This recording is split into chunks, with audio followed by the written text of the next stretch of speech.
Fini la commémoration des 52 ans d'indépendance du Gabon. Le travail a repris ce matin à Libreville et à l'intérieur du pays. Les Gabonais rencontrés parlent d'une célébration réussie. Tous les détails dans cette session d'information avec nos reporters sur le terrain.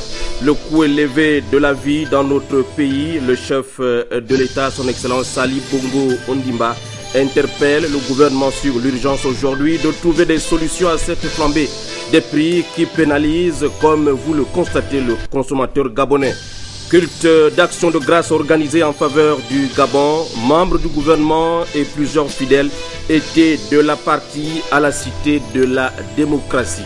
Madame, Monsieur, merci de renouveler votre confiance à Gabon Télévision. Je vous l'ai dit, après la célébration des 52 ans d'accession de notre pays à la souveraineté internationale, le travail a repris ce matin sur l'ensemble du territoire national. Dans les administrations, il faisait une ambiance bon enfant, comme nous le disent Wivin Ovandang, John Michel Boudéan.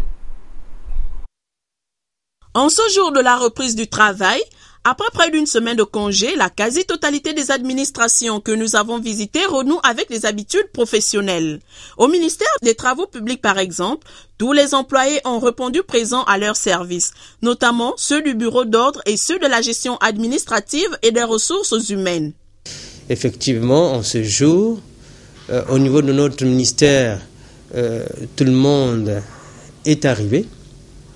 Moi qui suis à la charge, n'est-ce pas, des ressources humaines, car vous êtes à la direction des ressources humaines, nous avons fait le tour du propriétaire, nous avons constaté que les agents, statutairement ou non, ont répondu à la reprise, n'est-ce pas, des activités. Et si vous avez fait le tour, n'est-ce pas, de notre cours, vous allez vous rendre compte que tous les véhicules sont parqués, ce qui justifie la présence des agents à leur poste de travail, que ce soit les chefs hiérarchiques ou des collaborateurs simples. Ils sont tous là à leur poste de travail. Même cas de figure constaté au ministère du Budget et celui de l'Agriculture. Tout porte à croire que la reprise du travail donne satisfaction à plus d'un. Puisque je reviens après d'un bureau, j'ai trouvé ceux-là que je voulais rencontrer. Je trouve que le Gabonais est très conscient. Après le fait, il a su fêter et il sait reprendre aussi son boulot.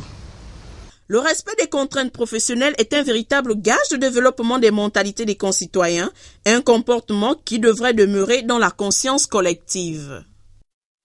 C'est dans cette ambiance de reprise du travail après les 52 ans d'indépendance du Gabon que son Excellence, Monsieur le Président de la République, Ali Bongo Ondimba, était aujourd'hui dans le OLNTM. Le chef de l'État est allé visiter le site des plantations d'EVA Culture d'Okok dans le département du NTM. Presse présidentielle, Armand Moupende. Bienvenue, Miko. Dispositif protocolaire allégé à l'arrivée du président de la République dans le OLNTM. Pour ce séjour de travail, le président de la République tenait à voir de visu et toucher du doigt la réalité du projet de plantation d'EVA dans cette partie du pays. Sur le site du village Okok, à 27 km de la localité de Bitam, le projet se dévoile véritablement dans le strict respect des règles environnementales. Exactement. Et la consigne qui a encore été donnée pour nous, c'est que lorsqu'on aura à mettre nos plantations, lorsqu'on retrouve une rivière, on doit laisser un écart de 100 mètres. Pour les petites rivières, c'est 60 mètres. Débutés au second semestre 2012, les travaux de déforestation se poursuivent. 85 hectares de superficie ont été réalisés sur les 90 potentiels. 100 000 plants de différents clones devraient être mis en place cette année. 322 logements sont prévus sur le site avec toutes les commodités. Une véritable offre de développement pour les populations locales. Je suis venu, comme j'ai déjà fait ailleurs, venu me rendre compte moi-même de la progression, de l'avancée du projet, et puis voir les différents détails, et puis surtout aussi, il y a des difficultés particulières qui s'attachent à ce projet-là. D'autres pays se sont lancés dans le même projet que nous, certains nos voisins, pas très loin d'ici, À l'exemple de ce qui se fait un petit peu ailleurs, nous aussi, nous voulons exploiter toutes les possibilités qui sont les nôtres pour pouvoir nous placer sur ce grand marché qui est celui du caoutchouc. La réalisation de ces travaux nécessite un nombre important de main-d'œuvre. Ici, 799 personnes travaillent en permanence. Des salariés qui tenaient à saluer le président de la République pour ce projet qui devrait générer à terme 7000 emplois directs.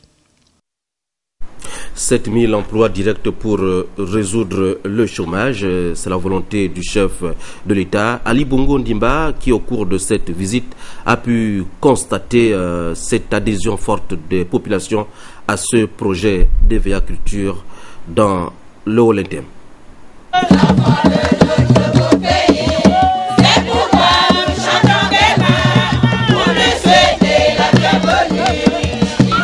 L'enjeu du projet valait bien cette belle mobilisation.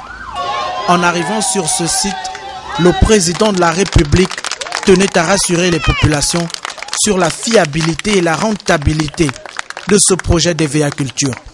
Donc là, c'est une exploitation bien tenue. J'ai déjà eu tous les rapports, ceux du ministère de l'Environnement, quant aux questions d'études d'impact et donc il n'y a aucun problème.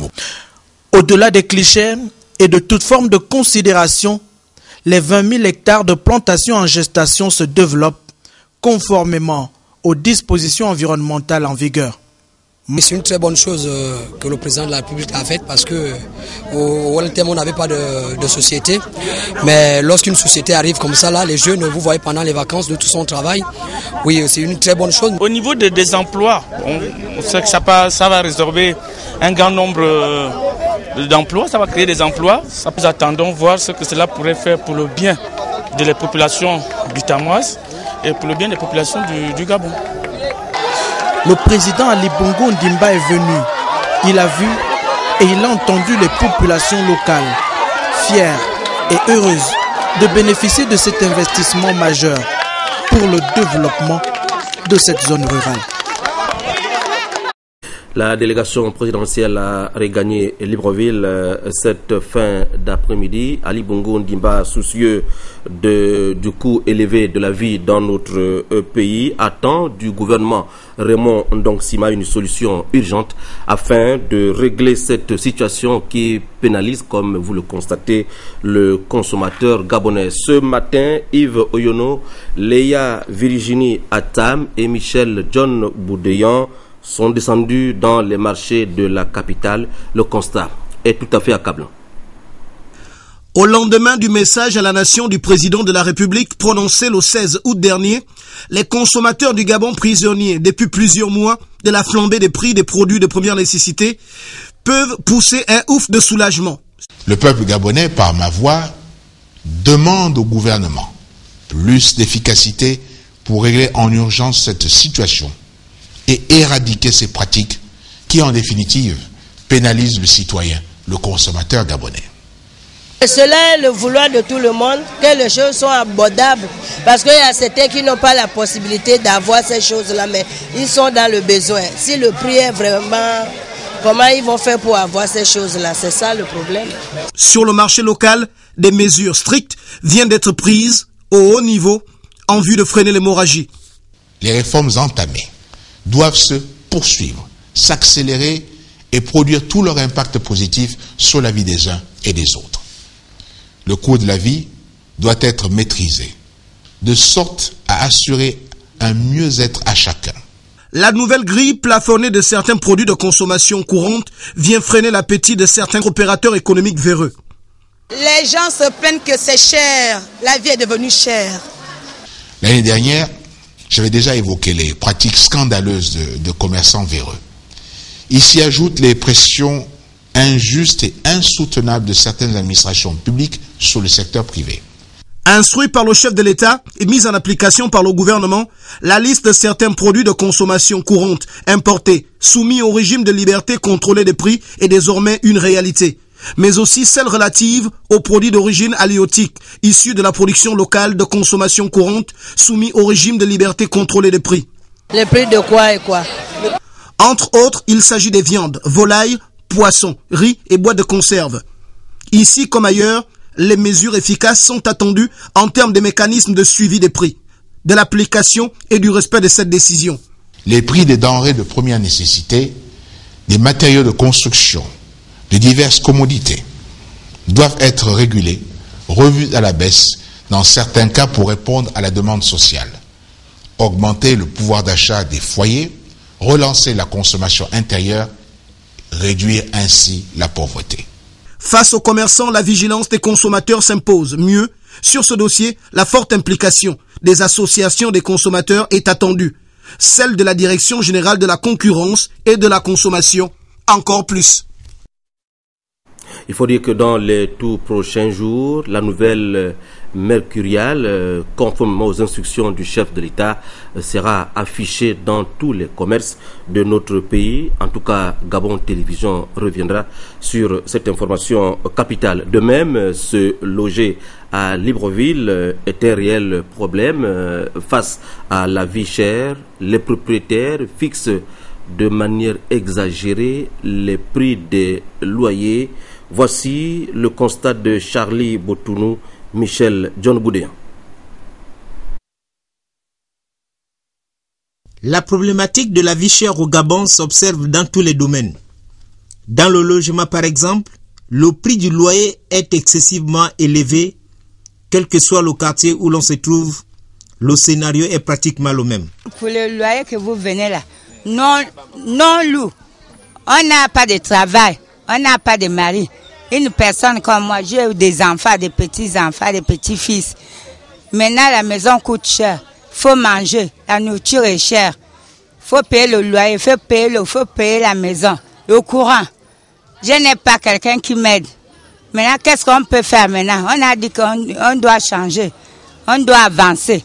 Maintenant, nous qui n'avons pas des gens devant qui ne travaillons pas, on doit s'en sortir comment? Le prix du loyer est fixé selon la volonté et la sensibilité du bailleur qui ne tient ni compte de l'état du quartier ni du revenu du locataire. Ceci n'est que la conséquence du coût élevé du matériel de construction. Je loue d'abord votre courage de venir jusque dans nos quartiers, dans les bas-fonds. Ici, nous résidons au quartier Akébé 2. Depuis pratiquement 8 ans de location. Je remarque que je travaille seulement pour payer la maison et de payer peut-être à mon taxi pour le travail. Mais vraiment, les bailleurs ne tiennent pas compte de l'environnement.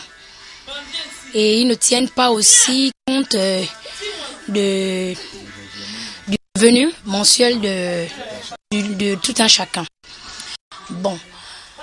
Les bailleurs aussi, je peux dire peut-être qu'ils ont raison par rapport au coût du matériel de construction. Bon, selon la déclaration du président de la République, il a dit d'ici, l'État va aider la population pour le coût des matériaux de construction. Pour un quartier qui n'est pas si fameux que cela, on est à des maisons à 140 000, 150 et pourtant, parfois même l'adduction d'eau est très difficile. Une chambre 45 000, 50, 60 000. Et vraiment, c'est très difficile. Déjà, il faut d'abord s'adresser aux bailleurs eux-mêmes. Il faut d'abord qu'ils sachent que nous sommes leurs propres enfants. C'est notre pays à nous tous. Lorsqu'on vient louer, on ne veut pas être des bandits, des truands. On les demande d'abord de rehausser les coûts. Et au niveau de l'État, il faudrait que l'État revoie aussi les coûts de matière de construction. À cela s'ajoute l'existence des agences immobilières informelles sans local fixe dont les membres usent des méthodes peu orthodoxes. Pour tout renseignement sur le prix d'une éventuelle maison qui n'existe que dans leur tête, il faut débourser la somme de 50 000 francs. Hostile à la caméra,